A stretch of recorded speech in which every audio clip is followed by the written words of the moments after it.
کراچی کے علاقے شیر شاہ سے، جہاں پر نامعلوم ملزمان نے چھینا جھپٹی کے دوران مزاحمت پر شہری کو فائرنگ کر کے قتل کر دیا ہے۔ پولیس حسب روایت لکیر پیٹنے میں مصروف ہے۔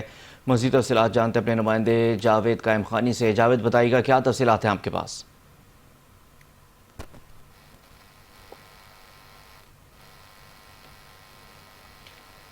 کو بتا رہے ہیں جی جاوید۔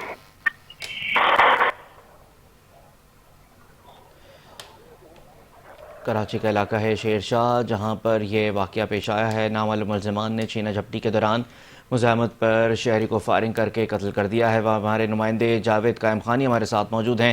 جاوید، بتائیے گا کیا تفصیلات ہیں آپ کے پاس اس حوالے سے؟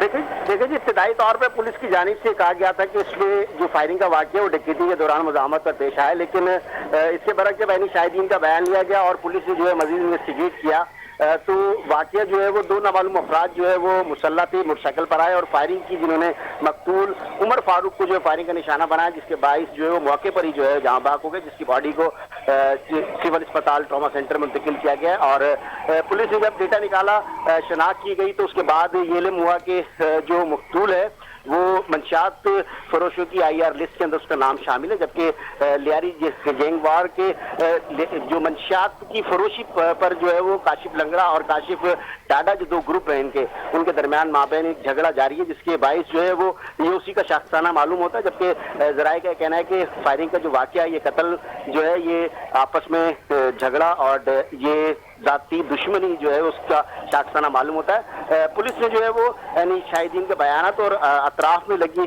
جو عمارت ہیں ان کی CCTV فوٹیجز جو ہے وہ حاصل کرنا شروع کر دیے۔ اس کے ساتھ ساتھ شہری جو ہیں علاقہ مکی ہے، اس وقت فائرنگ کا جب واقعہ پیش آیا تو خوف و ہراس پھیل گیا اور وہاں پر جو رواں دواں ٹریفک تھی وہ تمام تر جو ہے معمول سے کم ہو گئی اور اس کے باعث شہری وہاں سے گزرنے کو کترانے لگے۔